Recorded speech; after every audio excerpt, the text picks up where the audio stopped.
미친 거 아닙니까? 30년 근속했는데 이렇게 주면 어떡하냐고요. 절반도 지급되지 않은 퇴직금 명세서를 들고 나는 분노했다. 하지만 이것은 시작에 불과했다. 67세의 나이에 직장에서 버려지고 전 재산을 자식들에게 쏟아부은 후 병든 아내마저 제대로 지켜주지 못한 나의 비참한 말년. 평생을 자식들을 위해 살았던 나는 정작 그들에게 지금 중요한 미팅 중이에요라는 차가운 말만 돌려받았다. 아내가 죽어가는 순간에도 자식들은 나타나지 않았다. 40년을 함께한 아내는 병원비 걱정에 아픈 것도 숨기다 결국 나의 품에서 차갑게 식어갔다. 67세의 나이에 벌거벗겨진 채로 여러분은 과연 어떻게 살아갈 수 있을까요? 지금부터 그 이야기 들어보시죠. 여기서 잠깐. 보시기 전에 여러분의 구독과 좋아요는 계속해서 좋은 영상을 만드는데 상당한 힘이 됩니다. 행복한 일만 가득하시길 바라며 시작합니다. 이게 뭡니까? 30년 근속했는데 이것밖에 안 됩니까? 퇴직금 명세서를 보며 저는 목소리를 높였습니다. 인사팀 직원은 고개만 숙인 채 아무 말도 못했어요. 박 부장님, 회사가 워낙 어려워서 나머지는 분할 지급하기로. 당신들이 망하면 나머지는 어쩌라고요? 내 퇴직금 아닙니까? 여러분, 제 이름은 박인호입니다. 67살, 30년 다니던 중견기업에서 퇴직한 지 2달 만에 제 인생은 나락으로 떨어졌어요.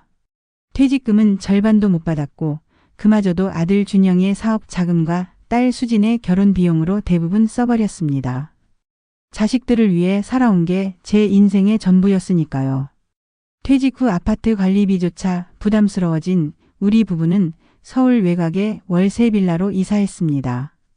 40년 같이 산 아내 미경은 한마디 불평도 없이 저를 따라왔죠. 괜찮아요, 여보.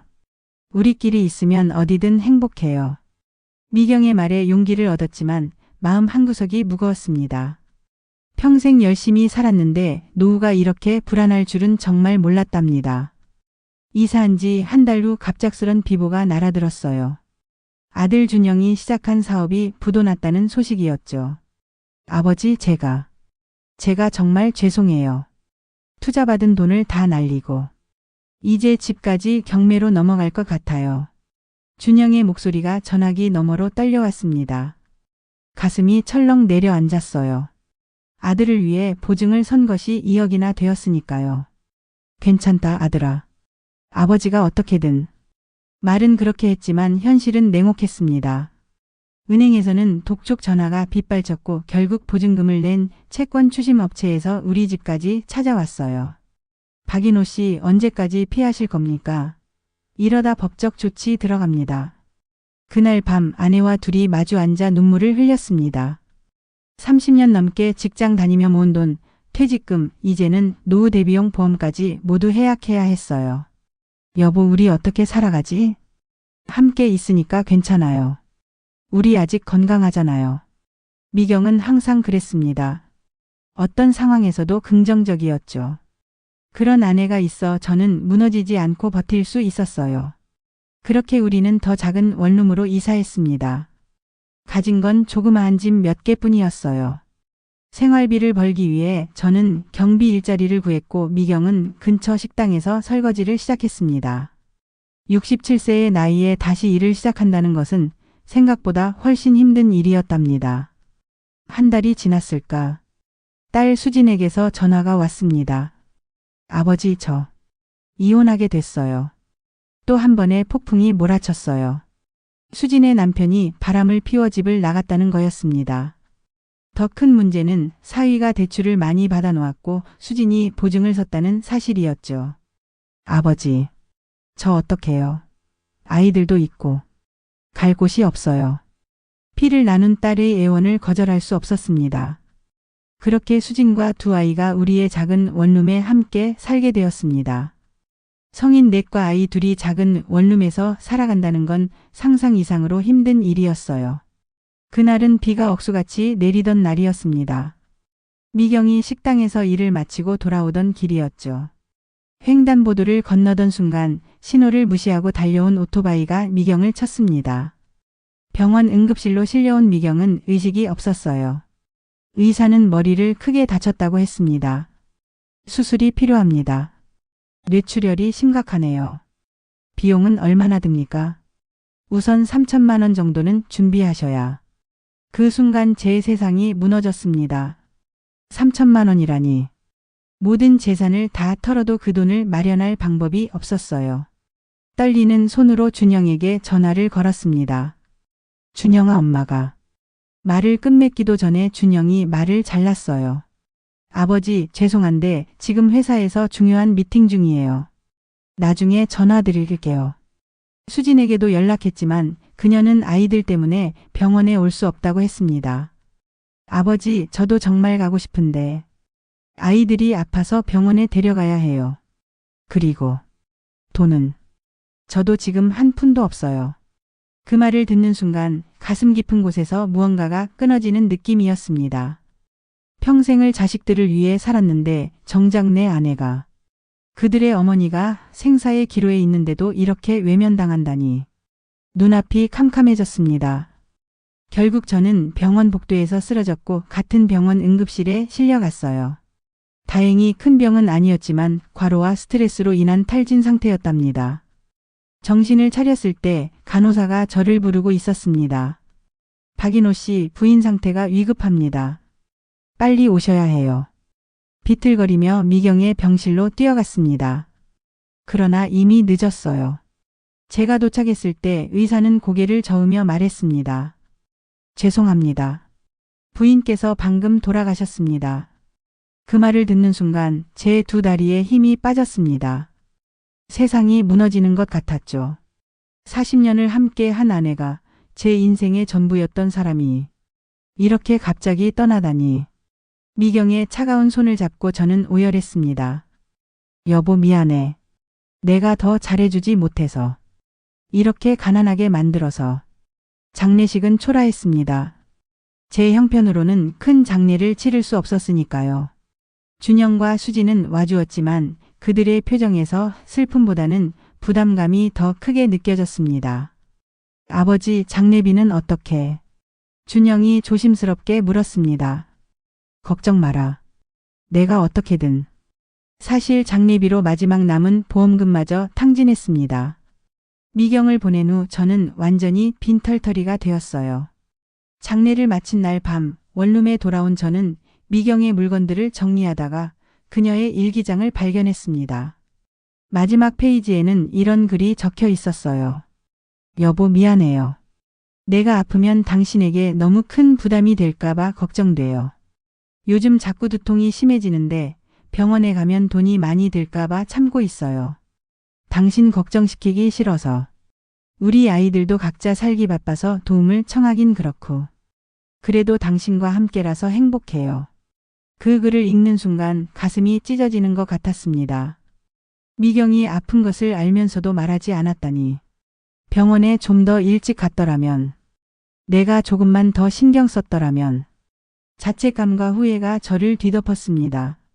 그리고 분노와 자식들에 대한 배신감이 가슴속에서 끌어올랐어요. 다음 날 수진이 짐을 챙기고 있었습니다. 아버지, 저 아이들이랑 친정엄마 집으로 갈 것 같아요. 여기는 너무 좁고. 준영도 전화로 비슷한 말을 했습니다. 아버지, 제가 사업 다시 일으켜 보려고 해요. 조금만 시간을 주세요. 그때 가서 아버지 모실게요. 저는 아무 말도 하지 않았습니다. 이미 심장은 차갑게 식어버렸으니까요. 그렇게 저는 완전히 혼자가 되었습니다. 아내는 떠났고 자식들은 등을 돌렸습니다. 일자리마저 잃었습니다. 임대료도 내지 못해 결국 원룸에서도 쫓겨났죠. 67살의 나이에 40년을 함께한 아내를 잃고 평생 키운 자식들에게 버림받은 채 저는 길거리에 서 있었습니다. 주머니 속에는 1만 원짜리 지폐 한 장과 미경의 사진 한 장뿐이었어요. 여보, 내가 어쩌다 이 지경이 됐을까? 하늘에서는 비가 내리기 시작했습니다. 마치 저를 위로하듯 또는 저를 더 비참하게 만들듯. 그렇게 제 인생의 가장 어두운 밤이 시작되었습니다. 아내와 함께 살던 집을 나와 작은 고시원으로 옮겼습니다. 좁은 방, 공동 화장실, 부엌도 없는 이곳이 이제 제 집이 되었습니다. 벽에 걸린 아내의 사진을 보며 저는 매일 밤 눈물을 흘렸습니다. 하지만 눈물을 흘릴 시간도 없었습니다. 고리대금 업체에서 빌린 돈의 이자를 갚기도 벅찼습니다. 매일 아침 일자리를 찾아 나섰지만 제 나이에 할 수 있는 일은 많지 않았습니다. 박 선생, 이자라도 갚아야죠. 안 그러면 우리도 곤란해집니다. 고리대금 업체 직원의 말에 저는 어깨가 떨어졌습니다. 이제 제가 갈 곳은 어디일까요? 무엇을 해야 할까요? 앞으로의 삶이 너무나 두려웠습니다. 밤마다 아내의 꿈을 꿨습니다. 함께 산책하던 그 봄날의 아침으로 돌아가고 싶었습니다. 하지만 현실은 냉혹했습니다. 저는 이제 나이든 할아버지일 뿐이었고 빚더미에 앉아 하루하루를 견뎌내야 했습니다. 그렇게 제 인생의 가장 어두운 시기가 시작되었습니다. 고시원에서의 생활이 한 달째 접어들었습니다. 매일 아침 일어나면 아내가 없다는 현실에 가슴이 아팠습니다. 하지만 그보다 더 고통스러운 건 앞으로의 삶에 대한 두려움이었습니다. 여보, 나 어떻게 해야 돼? 벽에 걸린 아내의 사진을 보며 중얼거렸습니다. 그때 핸드폰이 울렸습니다. 고리대금 업체였습니다. 박 선생님, 이자 납부일이 다가오고 있습니다. 곧 기한 내 납부해 주셔야 합니다. 네, 알겠습니다. 꼭 마련해서 갚겠습니다. 전화를 끊고 한숨을 내쉬었습니다. 이대로는 안 되겠다는 생각이 들었습니다. 준영아, 아빠다. 잠깐 만날 수 있을까? 아들에게 전화를 걸었습니다. 준영은 잠시 망설이더니 승낙했습니다. 다음 날 저는 준영이 다니는 회사 근처 카페에서 그를 만났습니다. 오랜만에 보는 아들의 모습은 피곤해 보였습니다.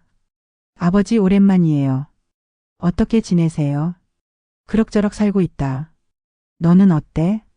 저야 뭐 항상 바쁘게 지내죠. 어색한 침묵이 흘렀습니다. 저는 용기를 내어 말을 꺼냈습니다. 준영아, 사실 아빠가 좀 어려운 상황이야. 혹시... 말을 끝맺기도 전에 준영이 말을 잘랐습니다. 아버지, 죄송해요. 제가 지금 회사에서 중요한 프로젝트를 맡고 있어서 정신이 없어요.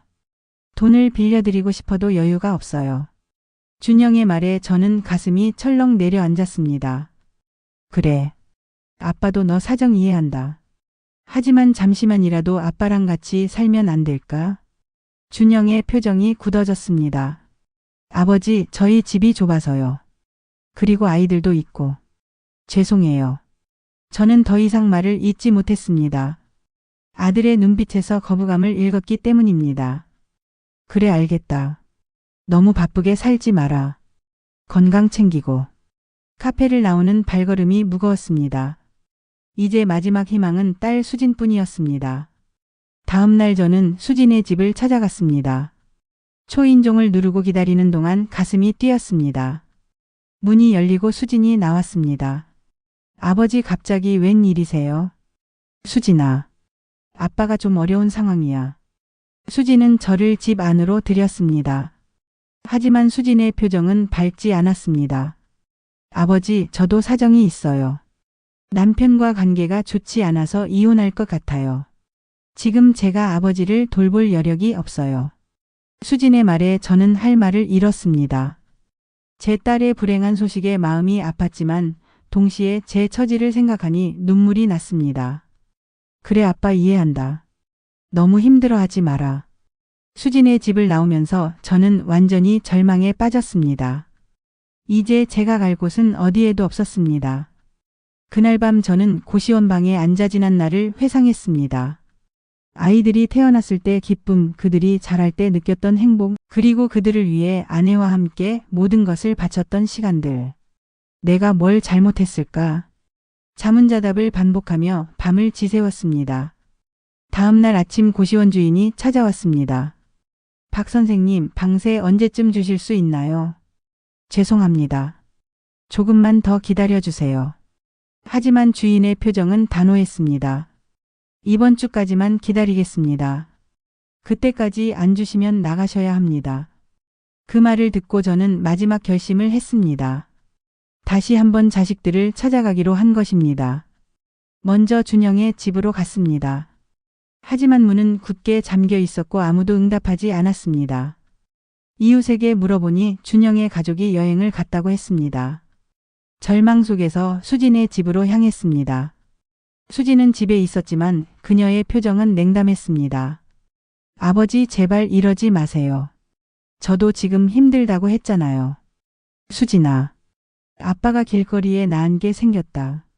잠시만 도와주면 안 될까? 아버지, 저도 이제 곧 이혼하고 혼자 살아야 해요. 아버지를 돌볼 수가 없어요. 수진의 단호한 거절에 저는 그 자리에 주저앉고 말았습니다. 제가 그토록 사랑하고 아꼈던 자식들에게 이렇게 버림받을 줄은 꿈에도 몰랐습니다. 수진아, 내가 어렸을 때 아프면 밤새 안고 있었던 게 누구였는지 기억하니? 아빠가 너한테 해줬던 것들 잊었니?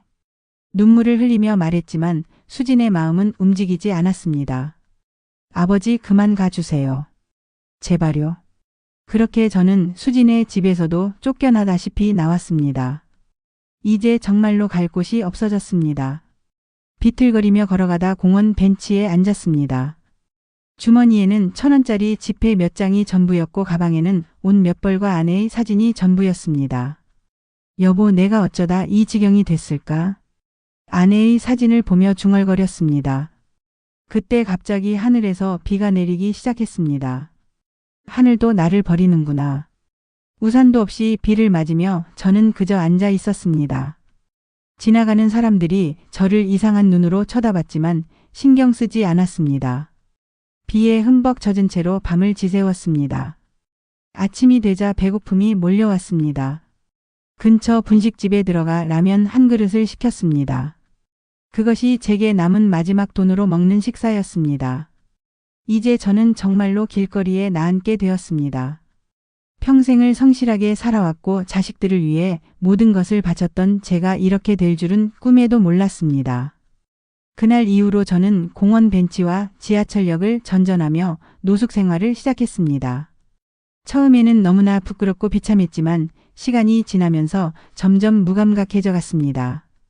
거리를 떠돌던 어느 날 한 노숙자가 제게 다가왔습니다. 아저씨 일자리 찾고 계세요. 힘 좀 쓸 수 있겠어요? 저는 고개를 끄덕였습니다.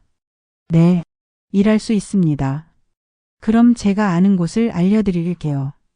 성동구에 있는 고물상인데 거기 가면 일당으로 일할 수 있어요. 그의 말에 저는 희망이 생겼습니다. 다음 날 아침 일찍 그가 알려준 고물상으로 향했습니다. 도착해보니 이미 많은 사람들이 줄을 서 있었습니다. 대부분 저보다 젊어 보이는 사람들이었죠. 불안한 마음에 주변을 둘러보았지만 제 또래의 사람은 보이지 않았습니다. 어이 할아버지 여기서 뭐 하세요? 고물상의 직원이 제게 물었습니다. 일하러 왔습니다. 할아버지 여긴 힘쓰는 일하는 곳이에요. 할아버지 나이엔 무리예요. 그 말에 저는 고개를 숙였습니다. 하지만 포기할 순 없었습니다. 제발 기회를 주세요. 저 아직 일할 수 있습니다. 직원은 한숨을 쉬더니 마지못해 고개를 끄덕였습니다. 알겠어요. 하지만 책임은 본인이 져야 해요. 그렇게 저는 첫 고물상으로 향했습니다. 도착하자마자 사장이 저를 의아한 눈으로 바라봤습니다. 어르신 여기서 무슨 일을? 일하러 왔습니다. 사장은 난처한 표정을 지었습니다. 죄송하지만 어르신 나이로는 위험해서. 저는 간곡히 부탁드렸습니다. 제발 기회를 주세요. 열심히 하겠습니다.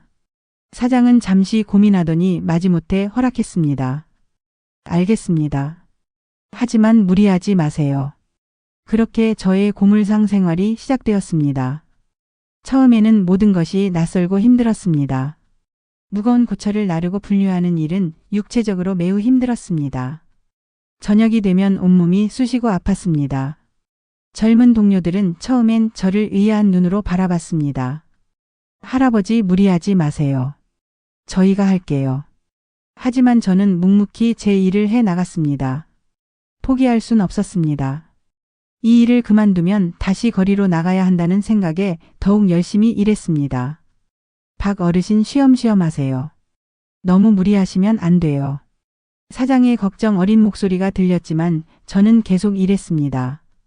날이 갈수록 몸은 점점 더 힘들어졌습니다. 하지만 동시에 조금씩 일에 익숙해지기 시작했습니다. 처음엔 버거웠던 일들도 이제는 어느 정도 할 수 있게 되었습니다. 그러던 어느 날 폐품들 사이에서 흥미로운 것들을 발견하기 시작했습니다. 버려진 자전거 부품, 오래된 시계 부속품, 낡은 기계 부품들. 저는 문득 그것들로 무언가를 만들어 보고 싶다는 생각이 들었습니다. 일을 마치고 고시원으로 돌아와 작은 테이블 위에서 그날 주워온 부품들을 펼쳐 놓았습니다. 손은 떨렸지만 오랜 세월 아내의 생일마다 직접 만들어 주던 소소한 선물들을 떠올리며 작업을 시작했습니다. 처음엔 단순한 모형이었습니다. 작은 자동차, 비행기 같은 것들이었죠. 하지만 점점 더 복잡한 것들로 발전했습니다. 벽시계, 움직이는 동물 모형, 심지어 작은 음악 상자까지 만들어냈습니다. 박 어르신, 이거 정말 직접 만드신 거예요. 어느 날 사장이 제 작품을 보고 놀라워했습니다. 네, 버려진 것들로 만들어 봤어요. 이거 정말 대단한데요. 제가 가게 한쪽에 이런 작품들 전시해도 될까요? 그렇게 고물상 한쪽에 저의 작품들이 전시되기 시작했습니다. 놀랍게도 손님들의 반응이 뜨거웠습니다. 이거 정말 고철로 만든 거예요. 너무 멋있네요. 이런 작품 판매하시나요? 사고 싶은데요. 처음엔 그저 취미로 시작했던 일이 점점 사람들의 관심을 끌기 시작했습니다. 고물상을 찾는 사람들이 점점 늘어났고 사장님은 제게 제안을 했습니다. 박 어르신, 이제 고철 나르는 일하지 마시고 이런 작품 만드는 일에만 집중하세요. 월급은 그대로 드릴게요. 그 말에 저는 눈물이 났습니다. 버려진 것들처럼 저 역시 누군가에게 가치를 인정받을 수 있다는 사실이 너무나 감격스러웠습니다. 그렇게 저는 고물상의 한켠에서 작품 활동을 시작했습니다. 버려진 부품들로 다양한 조형물과 일상 소품들을 만들었죠. 시간이 지날수록 실력은 늘어갔고 작품의 완성도도 높아졌습니다.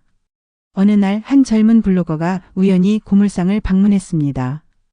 안녕하세요. 이 멋진 작품들을 만드신 분이 누구신가요?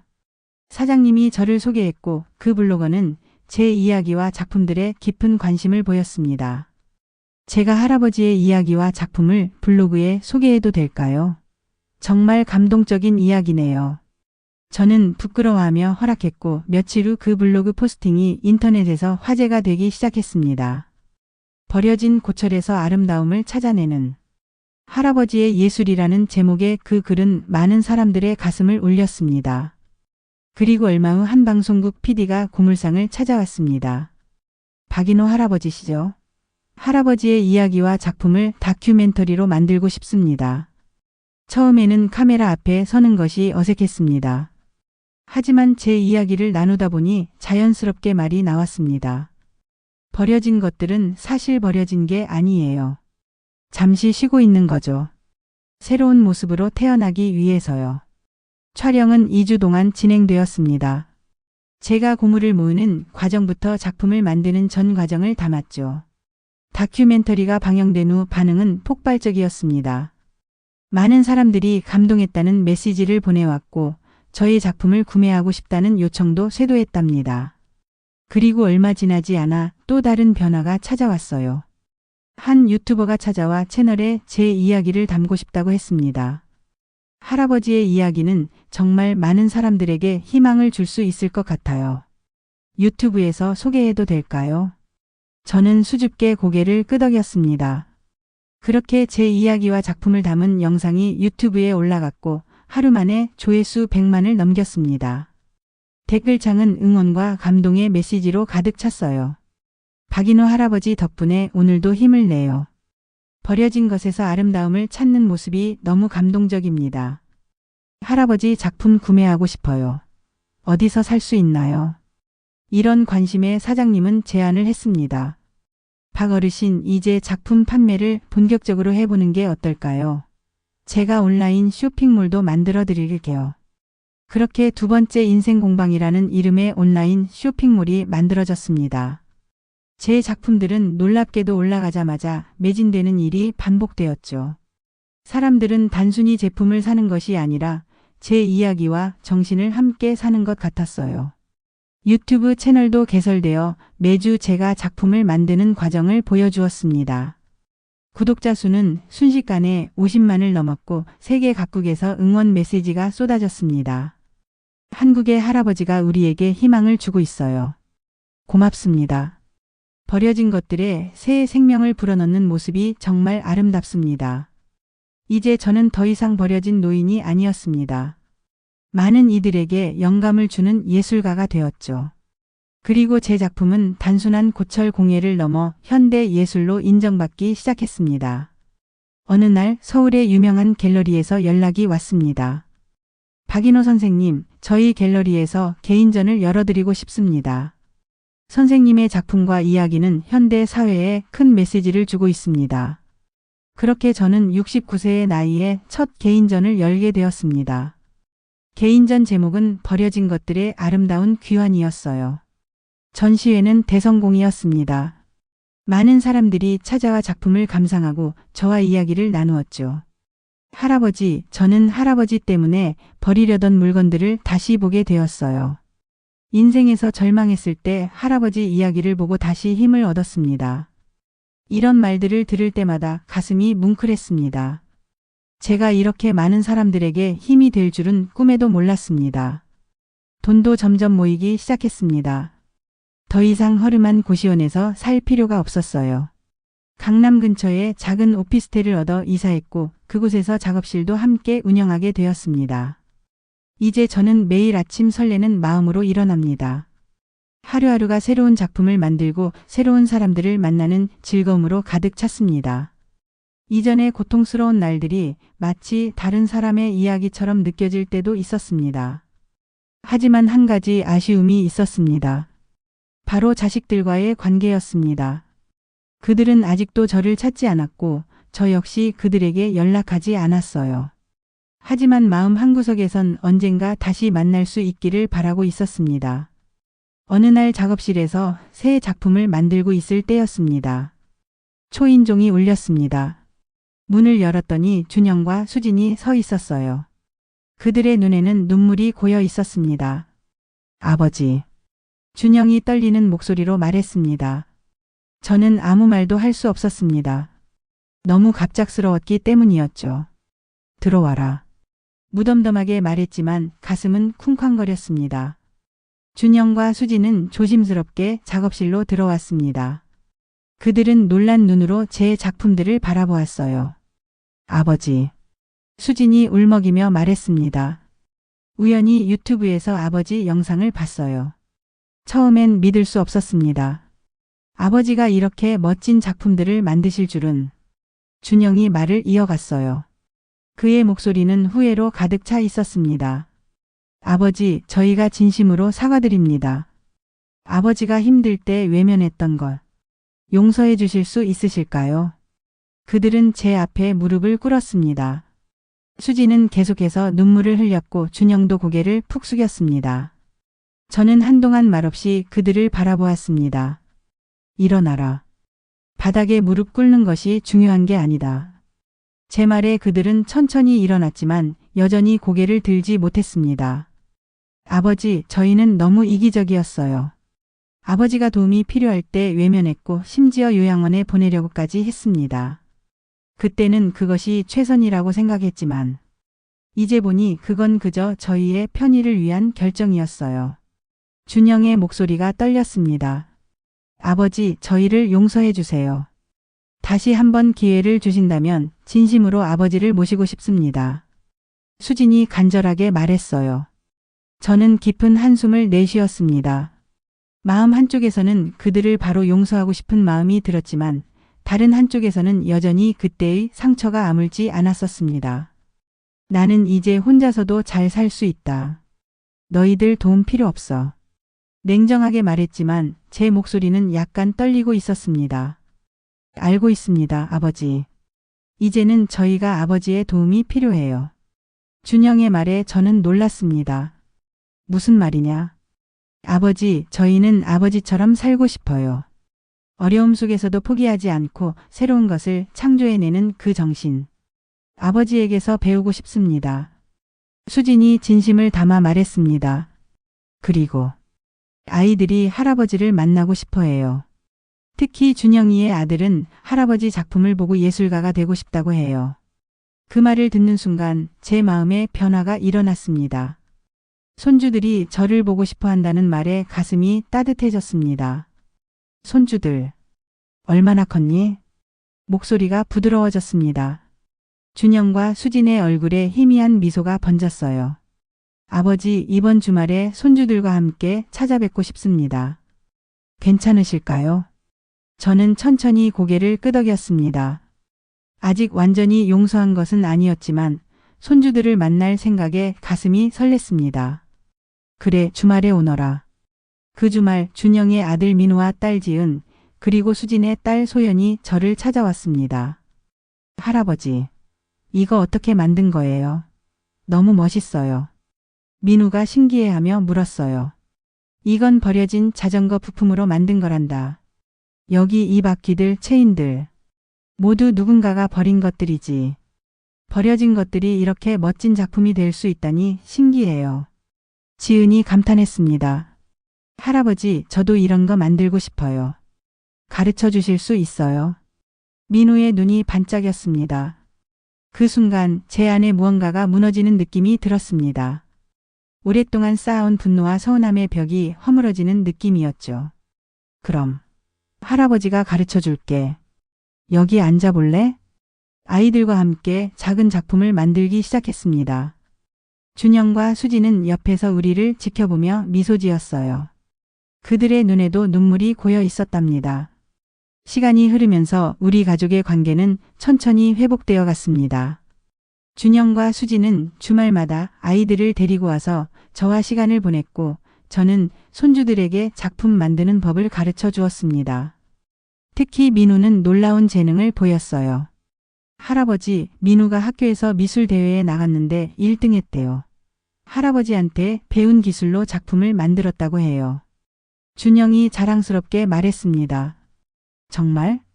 우리 민우가 정말 대단하구나. 가슴이 벅차올랐습니다. 제가 손주에게 무언가를 물려줄 수 있다는 사실이 너무나 감격스러웠어요. 어느 날 준영이 조심스럽게 제안을 했습니다. 아버지, 저희 집 근처에 작은 공방을 열면 어떨까요? 아버지와 민우 그리고 관심 있는 이웃들이 함께 작품 활동을 할 수 있는 곳으로요. 그 제안은 정말 마음에 들었습니다. 제 기술을 더 많은 사람들과 나눌 수 있는 기회였으니까요. 좋은 생각이구나. 하지만 비용이. 걱정 마세요, 아버지. 제가 모든 준비를 하겠습니다. 아버지가 그동안 저희에게 주신 것보다 훨씬 적은 금액이에요. 준영의 말에 가슴이 따뜻해졌습니다. 그렇게 박인호의 두 번째 인생 공방이 문을 열었습니다. 처음에는 가족들과 몇몇 이웃들만 오던 공방이 점점 유명해지면서 많은 사람들이 찾아오기 시작했어요. 특히 은퇴한 노인들이 많이 찾아왔습니다. 박 선생님, 저도 선생님처럼 은퇴 후에 새로운 취미를 찾고 싶어요. 저도 버려진 것들로 무언가를 만들어 보고 싶어요. 가르쳐 주세요. 이런 말들을 들을 때마다 가슴이 뿌듯했습니다. 제 경험이 다른 사람들에게도 도움이 될 수 있다는 사실이 너무나 기뻤어요. 공방은 단순한 취미 공간을 넘어 지역 사회의 중요한 커뮤니티 공간이 되었습니다. 여기서 만난 사람들은 서로의 이야기를 나누고 함께 작품을 만들며 깊은 유대감을 형성했죠. 저는 이곳에서 제2의 가족을 만났다고 느꼈습니다. 어느 날 한 방송국에서 특별 다큐멘터리를 찍고 싶다고 연락이 왔습니다. 박인호 선생님의 이야기가 많은 사람들에게 희망이 되고 있습니다. 선생님의 공방과 가족들, 그리고 공방을 찾는 사람들의 이야기를 담은 특집 다큐멘터리를 만들고 싶습니다. 그렇게 버려진 것들의 기적 박인호의 두 번째 인생이라는 제목의 다큐멘터리가 전국에 방영되었습니다. 많은 사람들이 감동받았고 전국 각지에서 비슷한 공방들이 생겨나기 시작했어요. 다큐멘터리가 방영된 후 한 출판사에서 제 자서전을 출간하자는 제안이 왔습니다. 박 선생님의 이야기는 책으로 남겨질 가치가 있습니다. 많은 사람들에게 희망과 용기를 줄 수 있을 거예요. 그렇게 버려지지 않은 인생이라는 제목의 책이 출간되었고 출간 즉시 베스트셀러가 되었습니다. 책 출간 기념 사인회에는 수많은 사람들이 찾아왔어요. 박 선생님, 선생님 덕분에 저도 다시 시작할 용기를 얻었습니다. 저도 은퇴 후에 새로운 삶을 찾고 싶어요. 어떻게 시작해야 할까요? 이런 질문들에 저는 진심으로 대답했습니다. 시작은 간단합니다. 당신 주변에 버려진 것들을 다시 한번 바라보세요. 그것들처럼 우리의 인생도 언제든 새롭게 시작할 수 있답니다. 이제 저는 70대 중반의 나이지만 매일이 새로운 도전과 배움의 연속입니다. 공방에서는 다양한 연령대의 사람들이 함께 작품을 만들고 서로의 이야기를 나눕니다. 준영과 수진 그리고 손주들과의 관계도 더욱 깊어졌어요. 특히 민우는 저의 진정한 제자가 되었습니다. 17살이 된 그는 이미 놀라운 작품들을 만들어내고 있었죠. 할아버지, 제가 미술대학에 진학하기로 했어요. 할아버지처럼 버려진 것들에 새 생명을 불어넣는 예술가가 되고 싶어요. 그 말을 들었을 때 저는 인생에서 가장 큰 보람을 느꼈습니다. 제 손주가 저의 열정을 이어받아 더 발전시킨다는 것. 이보다 더 큰 행복이 있을까요? 할아버지, 이번 주말에 우리 다 같이 한강공원에 가요. 예전에 할머니랑 산책하시던 그곳으로요. 수진의 제안에 가슴이 따뜻해졌습니다. 아내와 함께 걷던 그 길을 이제는 자식들, 손주들과 함께 걷는다는 생각에 벅찼습니다. 그날 우리 가족은 함께 한강공원을 걸었습니다. 봄날의 상쾌한 공기를 마시며 저는 문득 아내를 생각했습니다. 여보 보고 있어? 우리 가족이 다시 하나가 되었어. 그리고 나. 버려진 고철들처럼 다시 태어났다네. 바람이 살랑 불었고 마치 아내가 대답하는 것 같았습니다. 제 손을 잡고 있던 민우가 물었습니다. 할아버지 웃으시네요. 무슨 생각하세요? 그냥. 인생이 참 신기하다는 생각을 했단다. 버려진 것 같았던 내 인생이 이렇게 아름답게 다시 피어날 줄은 몰랐거든. 민우가 제 손을 꼭 잡았습니다. 할아버지는 절대 버려진 적이 없어요. 잠시 길을 잃으셨던 거예요. 그리고 지금 우리 모두에게 새로운 길을 보여주고 계시죠. 그 말에 제 눈에서 따뜻한 눈물이 흘렀습니다. 아들 준영이 다가와 제 어깨를 감쌌습니다. 아버지 정말 죄송합니다. 그리고 감사합니다. 아버지 덕분에 우리 가족이 진정한 의미를 찾았어요. 수진도 다른 쪽에서 제 팔을 잡았습니다. 아버지 사랑해요. 앞으로는 절대 아버지를 외면하지 않을게요. 약속해요.